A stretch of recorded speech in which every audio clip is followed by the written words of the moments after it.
प्यारे बच्चों नमस्कार। आप सभी का स्वागत है आपके अपने चैनल गोल्डन पाठशाला में। इस क्लास में हम लोग पढ़ेंगे राष्ट्रीय आय एवं योग्यता आधारित छात्रवृत्ति परीक्षा 2021। ये मॉडल पेपर आपका दिया गया है 2021 में जो आपका पेपर हुआ था, यानी पिछले साल का ये पुराना पेपर है। और इसी पेपर के आधार पर आप पे क्वेश्चन सिर्फ बदले होंगे, लेकिन आपका पेपर इसी प्रकार से होगा। तो आपको ये देख लेना बहुत उचित बनता है। और जितने भी आप प्रैक्टिस सेट कर पाओ उतने ही आपके लिए कम है। ज़्यादा से ज़्यादा प्रैक्टिस करोगे तो आपकी जो आकलन क्षमता है, देखने की जो क्षमता है, वो आपकी बहुत अच्छी हो जाएगी, यानी आपकी तैयारी बहुत बढ़िया हो जाएगी और आप अच्छे से कर पाएंगे। जब आप पिछले वर्षों के पेपर्स देखते हैं तो उसी के अनुसार आपको जो है जानकारी हो जाती है किस प्रकार से आपका प्रश्न आएगा, किस प्रकार से आपके जो है क्वेश्चन बनने वाले हैं। और इन्हीं से लगभग क्वेश्चन बनाता है, थोड़ा सा हेर फेर करके क्वेश्चन बन जाते हैं।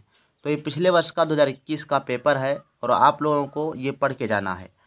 तो देखो, इस प्रकार से आपका कुछ परीक्षा प्रश्न पत्र आएगा। ये बुकलेट दी गई है और सबसे पहले आपको केंद्र का कोड ऊपर डालना होगा। यहाँ पे सेंटर का कोड वहीं पर आपको मिल जाएगा। अनुक्रमांक आपका जो भी है वो आपको प्रवेश पत्र पर मिल जाएगा, वो आपको भर देना है।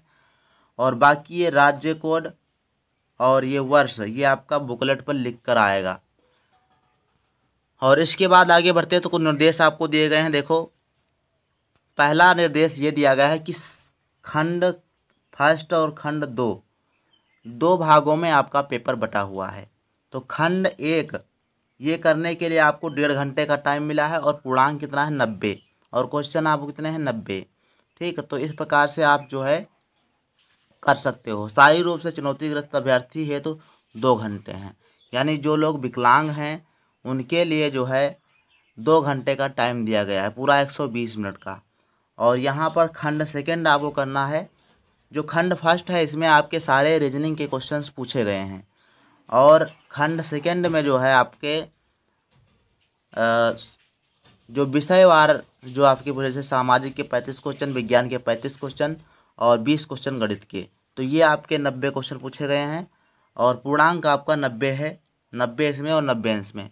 दोनों पेपर के लिए आपको 1.5 घंटे का टाइम मिलेगा। और जो भी विकलांग व्यक्ति हैं लोग हैं तो उनके लिए जो है 4 घंटे का टाइम है, 2-2 घंटे का टाइम दिया गया है। तो इस प्रकार से आपका क्वेश्चन पेपर बटा हुआ है। और फिर निर्देश आपके कुछ दिए गए हैं, आप पढ़ सकते हो इस प्रकार से। और बाकी आपके लिए जो है कुछ आराम से आप इधर पढ़ सकते हो। अब हम देखते हैं, हमने आपको जो है बताया था कि यहाँ पे देखो रीजनिंग मानसिक योग्यता परीक्षण खंड 1, इसमें आपका ये दिया गया है और इस प्रकार से आपके क्वेश्चन पूछे जाते हैं और पिछले वर्ष ये पूछा गया था। तो यहाँ से आप जो है अपना गेस लगा सकते हो किस प्रकार का पेपर आने वाला है आपका। और अब हम चलते हैं सामाजिक विज्ञान का पेपर हल करते हैं। हमने आपको कहा था कि पेपर सामाजिक विज्ञान का हल कराएंगे इस वीडियो में। अगली वीडियो में हम विज्ञान का करा देंगे और फिर गणित का कराएंगे। तो आप लोग जो है चैनल से बने रहें, वीडियो को पूरा देखें और स्किप करके भागने की कोशिश मत करें, क्योंकि आप जब एक चैनल से देखते हैं तो आपको ज़्यादा जानकारी होती है। और मन लगा कर पढ़िए, चाहे जहाँ से पढ़िए। तो सामाजिक विज्ञान का पेपर कुछ इस तरह से आपका है। जो आपका देखो दिया गया है 2 भाषाओं में दिया गया है। इधर आपका जो है हिंदी में दिया गया है पूरा, और इधर आपका अंग्रेजी में वही चीज़ दिया गया है। तो 2 माध्यम में आपको पेपर मिलेगा, चाहे आप हिंदी में करना चाहो हिंदी में कर दो और अंग्रेजी में करना चाहो तो अंग्रेजी में कर सकते हो। लेकिन उसका जो है फॉर्मेट आप जब ऑनलाइन करवाते हो तभी आपको बताना होता है किस सब्जेक्ट किस भाषा में आप पेपर देंगे। तो चलते देखते हैं कि सामाजिक विज्ञान का फर्स्ट क्वेश्चन आपका क्या दिया गया है। पहला क्वेश्चन आपका दिया गया है, देखो 126 नंबर से शुरुआत है इसमें। तो गौतम बुद्ध का जन्म कहाँ हुआ था? तो गौतम बुद्ध का जन्म आपके लिए ऑप्शन है पाटलिपुत्र, 2 वैशाली, 3 लुम्बिनी और 4 है आपका गया। तो कहाँ पर हुआ था गौतम बुद्ध का जन्म? तो गौतम बुद्ध का जन्म के लिए सभी लोग कमेंट करेंगे। तो गौतम बुद्ध का जन्म जो है इसमें लुम्बिनी में हुआ था। कहाँ हुआ था? लुम्बिनी में हुआ था। तो तीसरा ऑप्शन आपका सही हो जाएगा। क्वेश्चन नंबर आपका 27 दिया गया है कि सम्राट अशोक के पिता कौन थे? सम्राट अशोक, बहुत नाम सुना होगा आप लोगों ने। बौद्ध धर्म के महान प्रचारक थे ये और मानने वाले थे, अनुयायी थे। तो 127 नंबर क्वेश्चन दिया गया है कि सम्राट अशोक के पिता कौन थे। तो पहला ऑप्शन है बिंदुसार, दूसरा है चंद्रगुप्त मौर्य और तीसरा है सुसीम और चौथा है कुणाल। तो ऑप्शन आपका इसमें कौन सा सही है, सभी लोग कमेंट करेंगे। तो इसमें जो राइट आंसर आपका होता है वो है फर्स्ट नंबर यानी बिंदुसार। बिंदुसार सम्राट अशोक के पिता थे। नेक्स्ट क्वेश्चन नंबर 128 पे चलते हैं। तो हर्षवर्धन के शासनकाल में अधोलिखित में कौन भारत आया था। ये क्वेश्चन बहुत इंपॉर्टेंट है। पिछली बार जो हमने सामाजिक का पेपर करवाया था उसमें जो है पूछा गया था कि ह्वेनसांग भारत किसके शासनकाल में आया है, और वही क्वेश्चन सेम रिपीट करके ये पूछा गया कि हर्षवर्धन के काल में अधोलिखित में कौन भारत आया था। तो कौन आया था, फर्स्ट आपका मेगस्थनीज और दूसरा है ह्वेनसांग और तीसरा है चंगेज खान और चौथा आपका दिया गया है फाहियान। तो कौन आया था, तो जो हर्षवर्धन थे उनके शासनकाल में ह्वेनसांग भारत आया था। कौन आया था, ह्वेनसांग आया था। और इन्होंने सी यू की नामक ग्रंथ की रचना की थी और ये 15 साल तक भारत में रुका था। ये एक बौद्ध भिक्षु था और चीनी यात्री था। 129 नंबर क्वेश्चन आपका दिया है कि मध्यकालीन भारत की प्रथम महिला शासिका कौन थी। ये सभी लोगों ने पढ़ा होगा कि भारत की प्रथम मुस्लिम शासिका कौन थी। तो ऑप्शन फर्स्ट है नूरजहां, दूसरा है अहिल्याबाई होलकर और तीसरा है झांसी की रानी और चौथा है रजिया सुल्तान। तो इसमें आपका जो मध्यकाल में था तो उस समय जो है ज़्यादातर सुल्तान हुआ करते थे, मुस्लिम वर्ग के तुर्क हुआ करते थे। तो इसमें देखो दो तो आप पहले वैसे काट सकते हो, अहिल्याबाई होलकर और रानी लक्ष्मीबाई, क्योंकि रानी लक्ष्मीबाई अंग्रेजों का काल में थे, मध्यकाल में ये नहीं थी। तो ये दो ऑप्शन आपके कट जाएंगे यहीं से। इस प्रकार से आप काटना सीखो, किस प्रकार से आप काट देते हो क्वेश्चन मतलब ऑप्शन को। फिर आपका चौथा ऑप्शन सही हो जाएगा, रजिया सुल्तान इसका राइट आंसर है। तो आपको ये रजिया सुल्तान ही लगाना है चौथे नंबर पर। बहुत इंपॉर्टेंट क्वेश्चन है, पूछा जाता है, तो आप लोगों को पढ़ के जाना है। 130 नंबर प्रश्न दिया गया है कि पानीपत का प्रथम युद्ध कब लड़ा गया था।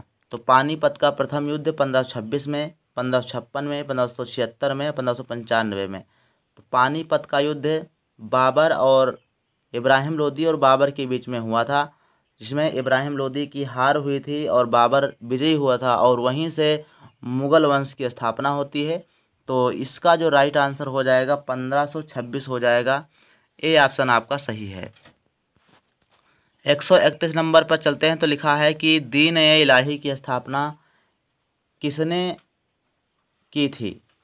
तो दीन ए इलाही की स्थापना किसने की थी। तो दीन ए इलाही की स्थापना अकबर ने की थी। इसमें तीसरा वाला सही हो जाएगा। सिख धर्म की स्थापना किसने की थी। फर्स्ट क्वेश्चन है गुरु अंगद और गुरु गोविंद, गुरु नानक और गुरु अर्जुन। तो इसमें राइट आंसर कौन सा होगा, सभी लोग कमेंट में लिखेंगे। और जो लोगों का कमेंट गलत हो जाता है तो डिलीट कर देते हैं, तो डिलीट मत किया करो सभी लोग। बस आपका गलत होगा तो इससे क्या हुआ, बाकी आपको आंसर तो पता होगा, आंसर तो हम बताते ही चल रहे हैं। तो आप ये चीज़ ध्यान रखेंगे। तो 132 नंबर जो प्रश्न है उसका राइट आंसर आपका हो जाएगा गुरु नानक। गुरु नानक ने जो है सिख धर्म की स्थापना की थी। तो तीसरा वाला ऑप्शन इसमें सही हो जाएगा। अगला प्रश्न आपका दिया गया है कि अधोलिखित में महानतम पेशवा कौन था, यानी सबसे जो प्रसिद्ध पेशवा वो आपको बताना है कौन सा था। तो फर्स्ट ऑप्शन आपका दिया गया है बालाजी विश्वनाथ, दूसरा है बाजीराव प्रथम और नाना साहेब और माधवराव। तो इसमें आपका जो राइट आंसर हो जाएगा वो आपका दूसरा वाला होगा, बाजीराव प्रथम।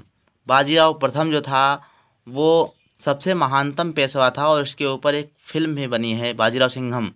तो आप इसको ध्यान में रखेंगे। ये बाजीराव जो प्रथम था ये महानतम पेशवा हुआ करता था, यानी इसके शासन काल में जो है बहुत अच्छे अच्छे कार्य भी हुए और ये महान योद्धा और सम्राट था। तो इसका दूसरा ऑप्शन आपका सही हो जाएगा। चौथा नंबर को 134 नंबर प्रश्न दिया गया है कि प्लासी के युद्ध में कौन पराजित हुआ था। तो प्लासी का युद्ध कब हुआ था। तो भैया 1764 में प्लासी का युद्ध हुआ था और मीर जाफ़र, मीर कासिम, लॉर्ड क्लाइव या सिराजुद्दौला। तो प्लासी का युद्ध जो है लॉर्ड क्लाइव, एक तरफ अंग्रेजी सेना थी और दूसरी तरफ सिराजुद्दौला की सेना थी। तो उसमें जो है सिराजुद्दौला की हार हुई थी। तो 4 नंबर प्रश्न आपका सही हो जाएगा। यहीं पर आपका प्रश्न जो है पूछा जाता है कि प्लासी का युद्ध कब हुआ था, तो उसका सन भी याद करके जाइएगा, 1764। कब हुआ था? 1764 में प्लासी का युद्ध हुआ था। तो इसका राइट आंसर सिराजुद्दौला हो जाएगा। 134 नंबर का चौथा प्रश्न जो ऑप्शन है वो सही है। 135 नंबर प्रश्न दिया गया है कि रामकृष्ण मिशन की स्थापना किसने किया था? तो रामकृष्ण मिशन स्वामी विवेकानंद, स्वामी दयानंद और स्वामी श्रद्धानंद और राजा राम मोहन राय। तो ये तीन नाम आपको बहुत ध्यान रखने हैं, स्वामी विवेकानंद, स्वामी दयानंद और राजा राम मोहन राय। ये नाम बहुत इम्पोर्टेंट हैं और इन्होंने क्या किया था ये आपको रट के जाना है। स्वामी विवेकानंद ने ही देखते राजा राम मोहन राय ने क्या किया था? ब्रह्म समाज की स्थापना की थी। किसकी? ब्रह्म समाज की। और स्वामी दयानंद सरस्वती ने आर्य समाज की स्थापना की थी और स्वामी विवेकानंद ने रामकृष्ण मिशन की स्थापना की थी, जो आज भी चल रहा है। तो इसका जो राइट आंसर 135 नंबर का हो जाता है, फर्स्ट हो जाता है स्वामी विवेकानंद। 136 नंबर प्रश्न दिया गया है कि ब्रिटिश भारत की राजधानी दिल्ली से पहले कहाँ थी? यानी जब अंग्रेज आए उन्होंने जो है सबसे पहले अपनी जो है दिल्ली राजधानी बनाई वो, और उसके बाद दिल्ली के पहले जब दिल्ली हुई उससे पहले कहाँ पर थी? तो इसमें आपको ऑप्शन मिलता है बम्बई, कलकत्ता, मद्रास, पटना। तो इनका जो क्षेत्र था वो मुंबई, मद्रास और पश्चिम बंगाल का एरिया था। तो वहीं पर इन्होंने उससे पहले जो है दिल्ली से पहले कलकत्ता को अपनी जो है राजधानी बनाया था। तो 136 नंबर का जो दूसरा ऑप्शन है वो राइट है। 137 नंबर प्रश्न दिया गया है कि गांधी जी को सर्वप्रथम राष्ट्रपिता किसने कहा था? तो गांधी जी को सर्वप्रथम राष्ट्रपिता कहने वाले कौन थे? फर्स्ट ऑप्शन आपका दिया गया है भगत सिंह, सेकेंड ऑप्शन है नेहरू और तीसरा ऑप्शन है सरदार पटेल और चौथा है सुभाष चंद्र बोस। तो इसका राइट आंसर आप सभी लोग कमेंट करेंगे। तो इसका राइट आंसर हो जाएगा सुभाष चंद्र बोस। सुभाष चंद्र बोस ने जो है सर्वप्रथम राष्ट्रपिता कहा था महात्मा गांधी को। अगला प्रश्न आपका दिया गया है कि स्वतंत्र भारत के प्रथम विधि मंत्री कौन थे? तो विधि मंत्री यानी कौन थे? तो ये पहला ऑप्शन आपका दिया गया है कि डॉक्टर BR अम्बेडकर, दूसरा है भूला भाई देसाई और तीसरा है तेग बहादुर सप्रू और चौथा ऑप्शन गोविंद बल्लभ पंत। तो विधि मंत्री के पद पर सबसे पहले किसको बिठाया गया था, किसको बनाया गया था? तो पहला ऑप्शन है डॉक्टर BR अम्बेडकर। विधि मीन्स होता है संविधान का निर्माता जो होगा, जो उसकी जानकारी रखेगा उसी को विधि मंत्री बनाया जाएगा। और डॉक्टर बाबा साहेब अम्बेडकर ने जो है संविधान को बनाने में अहम भूमिका निभाई थी। तो ये आपको ध्यान रखना है और उनका नाम ये ध्यान रखना है कि उनको प्रथम विधि मंत्री भी बनाया गया था। तो फर्स्ट ऑप्शन आपका सही हो जाएगा इसमें से। 139 नंबर क्वेश्चन आपका दिया गया है सौरमंडल से। सौरमंडल में कितने ग्रह हैं? तो सौरमंडल से भैया सौरमंडल में आपके 9 ग्रह हैं, 10 ग्रह हैं, 8 ग्रह हैं या 12 ग्रह हैं। ये 4 ऑप्शन आपके पास हैं, सभी लोग कमेंट करिए। तो आपका इसमें राइट आंसर हो जाएगा तीसरा वाला 8 ग्रह। सौरमंडल में कितने ग्रह हैं? 8 ग्रह हैं। अब यहाँ से आपको क्वेश्चन पूछा जाता है कि सूर्य के निकटतम ग्रह कौन सा है, सबसे बड़ा ग्रह कौन सा है, लाल ग्रह क्या है और नीला ग्रह किसे कहते हैं। तो ये ग्रहों से संबंधित बहुत से तथ्य हैं जो आपको ध्यान में रखना है। अगला 140 नंबर क्वेश्चन दिया गया है कि कौन से निम्नलिखित में से कौन वी आकार की घाटी की उत्पत्ति के लिए उत्तरदायी है? यानी किसके द्वारा वी आकार की घाटी का निर्माण होता है? तो इसमें जो राइट आंसर आपका होगा चौथा हो जाएगा, नदी के द्वारा वी आकार की घाटी का निर्माण होता है। 141 नंबर प्रश्न दिया गया है कि भारत में निम्नलिखित नदियों में से कौन दक्षिण की गंगा के नाम से जाना जाता है? तो दक्षिण की गंगा के रूप में किसे जानता है? तो ऑप्शन है आपका कृष्णा नदी, दूसरा है गोदावरी नदी और तीसरा है पेनगंगा और चौथा है नर्मदा नदी। तो कौन सा राइट आंसर है आपका? तो इसमें आपका राइट आंसर होता है गोदावरी नदी। गोदावरी नदी को दक्षिण की गंगा के रूप में भी जाना जाता है। तो ये आपको ध्यान में रखना है, बहुत इंपॉर्टेंट प्रश्न है। 142 नंबर प्रश्न पर चलते हैं। तो इसमें लिखा गया है कि निम्नलिखित में से कौन भारत में सुंदर वन के रूप में जाना जाता है? भारत में कौन सुंदर वन के रूप में जाना जाता है? तो सबसे पहले ऑप्शन है कोणधारी वन और दूसरा है पर्णपाती वन, पर्वतीय वन, और तीसरा है घास के मैदान, और चौथा है मैंग्रोव वन। तो सुंदर वन के रूप में कौन जाना जाता है? तो सुंदर वन के रूप में भैया, सुंदर वन के जो आपका डेल्टा है उसमें जो हरे भरे वन पाए जाते हैं, सदाबहार वन पाए जाते हैं, तो उसमें ज़्यादातर वन कौन से हैं? तो मैंग्रोव वन पाए जाते हैं। अतः यहाँ पर आपका जो राइट आंसर होगा वो चौथा होगा, मैंग्रोव वन। अगला प्रश्न आपका दिया गया है, कपास की खेती के लिए सबसे उपयुक्त मिट्टी कौन सी है? ये आपको सब लोगों को मालूम होगा, बहुत इंपॉर्टेंट भी है, तो इसको तैयार करके भी जाना है। कुछ नहीं है, आप प्रैक्टिस करते रहिए, हमारे चैनल से जुड़े रहिए, हम आपको नए नए जो है इसी प्रकार से मॉडल पेपर दिखाते रहेंगे और आप लोगों की तैयारी अच्छी हो जाएगी। तो 143 नंबर है और इसका ऑप्शन है आपको जलोढ़ मिट्टी, दूसरा ऑप्शन है लाल मिट्टी, तीसरा है लेटराइट मिट्टी और काली मिट्टी। तो इसमें राइट आंसर आपका हो जाएगा चौथा वाला ऑप्शन, काली मिट्टी। कपास की खेती के लिए काली मिट्टी बहुत उपजाऊ होती है, बहुत इम्पोर्टेंट होती है। 144 नंबर प्रश्न दिया गया है, कौन परंपरागत ऊर्जा के स्रोत नहीं हैं? परंपरागत ऊर्जा के स्रोत नहीं हैं, तो पहला ऑप्शन है जल विद्युत, और दूसरा है पेट्रोलियम, तीसरा है प्राकृतिक गैस और चौथा है कोयला। तो जब इस प्रकार से कोई क्वेश्चन आया करे, प्राकृतिक, परंपरागत, गैर परंपरागत, नवीकरणीय ऊर्जा का स्रोत, अनवीकरणीय ऊर्जा का स्रोत, तो आप देखना कि उसमें जो है एक भिन्न होगा, एक क्या होगा? भिन्न होगा, एक अलग होगा। जैसे हमने आपको बता दें कि ये प्राकृतिक गैस, पेट्रोलियम और कोयला, ये तीनों एक जैसे हैं, है कि नहीं है? ये ऐसे संसाधन हैं जो सीमित मात्रा में होते हैं, अर्थात ये कुछ समय के बाद नष्ट हो जाएंगे, ख़त्म हो जाएंगे। लेकिन सेम आपका पहला क्वेश्चन आपका दिया गया है, पहला ऑप्शन है जल विद्युत, ये आपका कभी ख़त्म होने वाला नहीं है, तो यही आपका राइट आंसर हो जाएगा। जो भी कन्फ्यूजन है वो ऑप्शन के द्वारा आपकी ख़त्म हो जाएगी। फर्स्ट ऑप्शन सही है, जल विद्युत, ये परंपरागत ऊर्जा के स्रोत होते हैं। 145 नंबर क्वेश्चन दिया गया कि नागार्जुन सागर परियोजना स्थित है।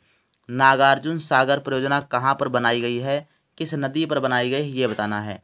पहला ऑप्शन दिया गया है महानदी, दूसरा है कृष्णा नदी, तीसरा है कावेरी नदी और चौथा है गोदावरी नदी। तो आपका नागार्जुन सागर परियोजना के लिए सभी लोग कमेंट करिएगा। इसमें जो राइट आंसर आपका हो जाएगा कृष्णा नदी। कौन सी नदी? कृष्णा नदी पर नागार्जुन सागर बांध बना गया है। तो आप ये ध्यान रखिए, आपको ये ध्यान रखना है कि कृष्णा नदी और नागार्जुन बांध, ये इससे रिलेट करिए, क्योंकि जो अर्जुन थे वो कृष्ण जी के दोस्त थे, मित्र थे। तो आप इसी प्रकार से ध्यान कर सकते हैं कि नागार्जुन, अर्जुन और कृष्ण, तो इससे संबंध है, अर्थात कृष्णा नदी पर नागार्जुन बांध बांधा गया। तो इस प्रकार से आप 145 का राइट आंसर लगा पाएंगे। 146 नंबर क्वेश्चन दिया गया, दिन और रात बराबर होते हैं। तो भैया दिन और रात कब बराबर होते हैं ये आपको टिक करना है, बताना है। तो इसमें राइट आंसर आपका कौन सा हो जाएगा? सभी लोग कमेंट करेंगे। पहला ऑप्शन है 21 मार्च 23 सितंबर, दूसरा ऑप्शन है 22 दिसंबर 21 जून, और तीसरा ऑप्शन है 23 मार्च 21 जून, और चौथा ऑप्शन है कि 6 दिसंबर 4 जनवरी। कौन सा ऑप्शन सही है? तो इसका जो राइट आंसर आपका है फर्स्ट वाला ही सही है, 21 मार्च और 23 सितंबर को। दरअसल होता यह है कि पृथ्वी जो है एक गोल गोल घूमती है अपने पथ पर, और उस वो 23.5 डिग्री पर झुकी हुई है। तो इसीलिए जो 21 मार्च 23 सितंबर का दिन होता है, इस दिन सूर्य जो होता है पृथ्वी की सीधे में होता है, मतलब पृथ्वी पर जो है सूर्य जो होता है वो भूमध्य रेखा पर चमकता है। तो जब भूमध्य रेखा पर चमकता है तो आधी पृथ्वी इधर आती है, आधी उधर, अर्थात दोनों के तरफ जो है समान रात और समान दिन होते हैं, यानी बराबर रात बराबर दिन होते हैं। तो 21 मार्च और 23 सितंबर याद रखना, ये दो ही डेट होती हैं जिस दिन जो है दिन और रात बराबर होते हैं। तो 146 नंबर का फर्स्ट ऑप्शन सही हो जाएगा। इसी प्रकार से चलते हैं, 147 नंबर प्रश्न आपका दिया गया है कि निम्नलिखित में से कौन गर्म जलधारा है। बहुत इम्पोर्टेंट प्रश्न है ये, पिछली बार का जो हमने पेपर करवाया था मॉडल पेपर, उसमें पूछा गया था कि गल्फ स्ट्रीम कैसी जलधारा है। तो सेम वही क्वेश्चन पूछा गया कि निम्नलिखित में से कौन गर्म जलधारा है, उल्टा प्रश्न बनाया गया है। तो आपको तैयारी करते रहना, ये क्वेश्चन आपको रिपीट होंगे, ऐसा नहीं कि सारे क्वेश्चन कहीं दूसरी जगह से लाएंगे, कुछ क्वेश्चन रिपीट भी होते हैं, दोबारा आते भी हैं। तो इसमें जो 147 नंबर क्वेश्चन है इसका राइट आंसर होगा गल्फ स्ट्रीम। गल्फ स्ट्रीम में गर्म जलधारा है, तो ये ध्यान रखेंगे। अब यहाँ से गल्फ स्ट्रीम को कैसे याद करेंगे, स्ट्रीम में होता है भाप, तो भाप कैसे होती है, गर्म होती है, तो उससे आप याद रखेंगे गल्फ स्ट्रीम जो है वो गर्म होती है, तो गर्म जलधारा मानी जाएगी। अगला क्वेश्चन नंबर 148 दिया गया, भारतीय जनगणना 2011 के अनुसार किस राज्य की जनसंख्या घनत्व सबसे अधिक है। तो जनसंख्या घनत्व किसका अधिक है, सबसे अधिक बताना है। फर्स्ट ऑप्शन है पश्चिम बंगाल, दूसरा उत्तर प्रदेश, तीसरा बिहार और चौथा केरल। तो सबसे ज़्यादा जनसंख्या घनत्व का मतलब ये है सबसे ज़्यादा लोग कहाँ पर निवास करते हैं। सबसे ज़्यादा 1 किलोमीटर के क्षेत्र में, वर्ग किलोमीटर के क्षेत्र में कितने लोग निवास करते हैं, ये जनसंख्या घनत्व होता है। यानी कितने 1 किलोमीटर के अंतर्गत कितने लोग निवास करते हैं। तो सबसे ज़्यादा जहाँ पर निवास करते हैं तो वहाँ का जनसंख्या घनत्व सबसे ज़्यादा होगा। तो आपका जो तीसरा वाला ऑप्शन इसमें होगा बिहार, वो आपका राइट होगा। बिहार की जनसंख्या घनत्व सबसे ज़्यादा होता है 2011 की जनगणना के अनुसार। 149 नंबर प्रश्न दिया गया है, निम्नांकित में कौन खरीफ की फसल है। ये बहुत इंपॉर्टेंट प्रश्न है। खरीफ और रबी की फसलें आपको रट लेना है, कोई भी आपसे पूछी जा सकती है। तो ये ध्यान रखेंगे, जो खरीफ की फसल है वो आपकी दी गई इसमें धान, और जो रबी की फसल है वो गेहूँ होती है। तो धान के साथ में जितनी भी फसलें बोई जाती हैं वो सारी क्या कहलाती हैं, आपकी खरीफ की फसलें कहलाती हैं। तो ये ध्यान रखेंगे। और दूसरा है रबी की फसल, तो रबी की फसल में गेहूँ आता है, और गेहूँ के साथ में जितनी भी फसलें आती हैं वो सारी रबी की फसलें कहलाती हैं। जैसे गेहूँ के साथ में आपकी सरसों बोई जाती है, आपकी मटर बोई जाती है, चना बोया जाता है, तो ये सब जो है आपकी जो है रबी की फसलें होती हैं। और धान है, गन्ना है, ठीक, बाजरा है, ज्वार है, तो ये सब, मक्का है, ये सब क्या है, खरीफ की फसलें भी मानी जाती हैं। बाकी मक्का आप दोनों में ले सकते हो। तो ऐसे आपके प्रश्न पूछे जाएंगे, तो ये आपको ध्यान में रखना है। 150 नंबर प्रश्न आपका दिया गया है कि दक्षिणी अमेरिका एवं अफ्रीका महाद्वीप के मध्य स्थित महासागर का क्या नाम है।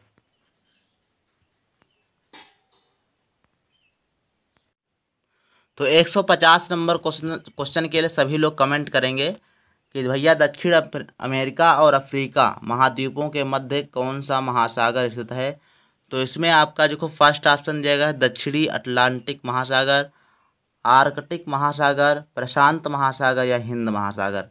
तो इसमें जो राइट आंसर आपका हो जाएगा, फर्स्ट ऑप्शन सही हो जाएगा दक्षिणी अटलांटिक महासागर।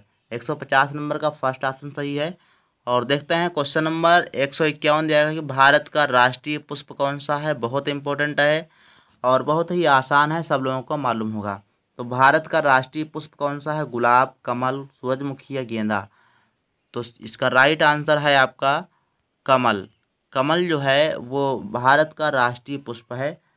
दूसरा ऑप्शन जो है आपका सही होगा। यहीं पर आपको बात ये कर लेना है कि यूपी में आप परीक्षा देने जा रहे हैं, तो यूपी का राष्ट्रीय पुष्प भी आपको याद होना चाहिए। तो उत्तर प्रदेश का राजकीय पुष्प कौन सा है और राजकीय पशु कौन सा है, ये आपको ध्यान रखना है।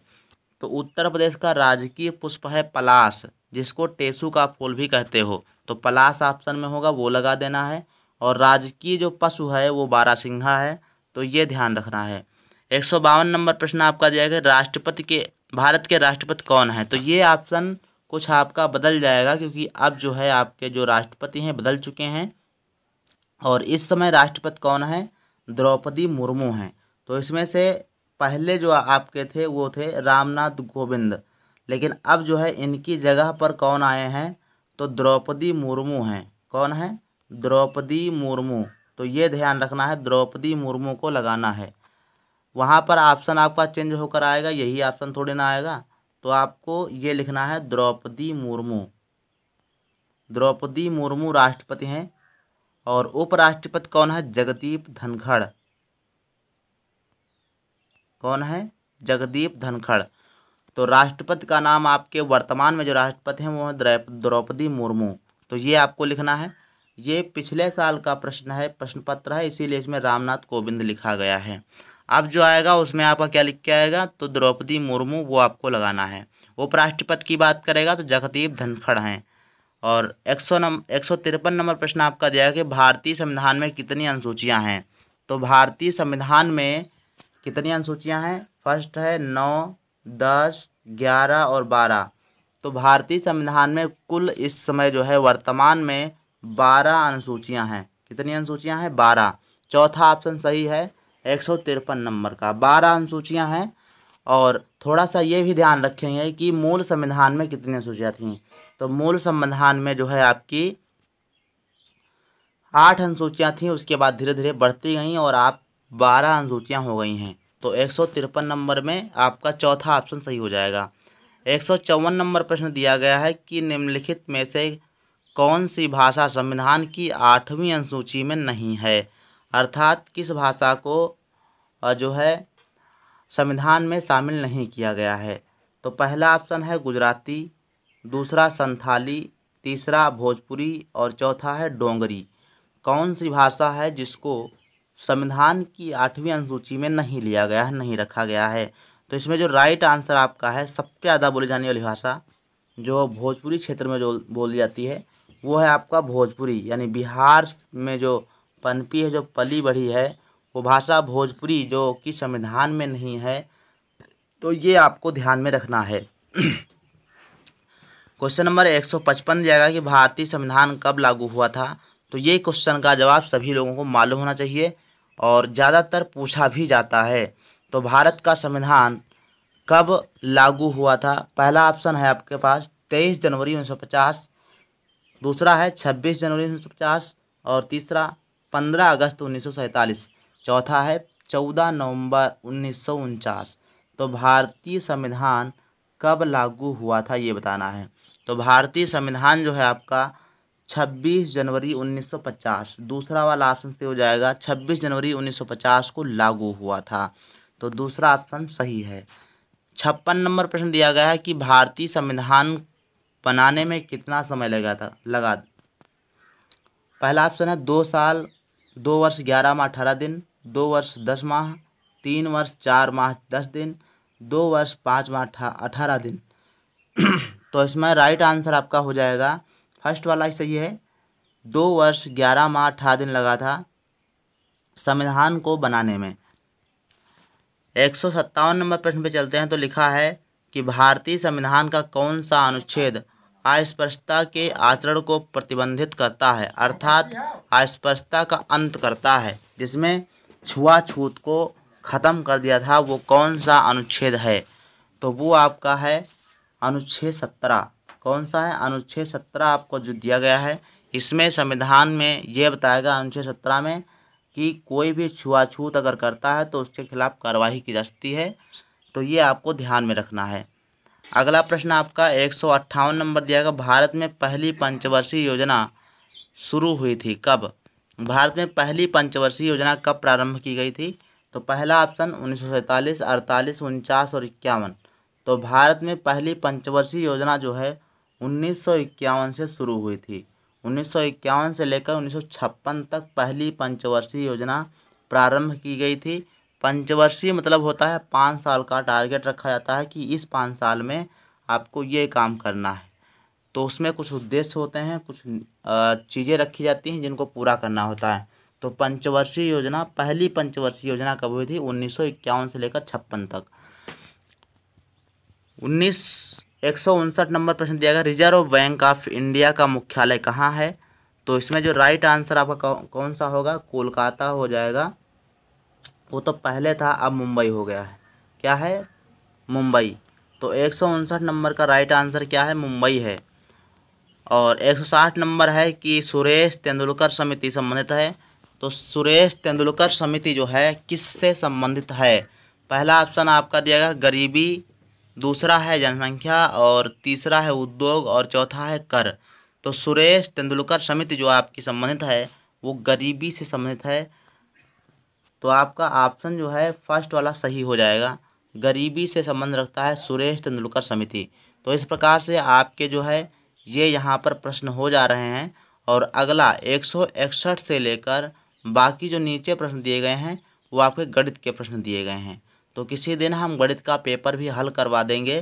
तो आप लोग हमारे चैनल पर बने रहेंगे और साथ ही वीडियो को लाइक करें और अच्छा लगा हो तो वीडियो को शेयर करें। जो भी बच्चे इस तैयारी कर रहे हैं इस परीक्षा की, उनको उन तक जो है वीडियो ज़रूर पहुंचाएं ताकि उनको लाभ हो सके। तो मिलते हैं नेक्स्ट वीडियो में, तब तक के लिए धन्यवाद।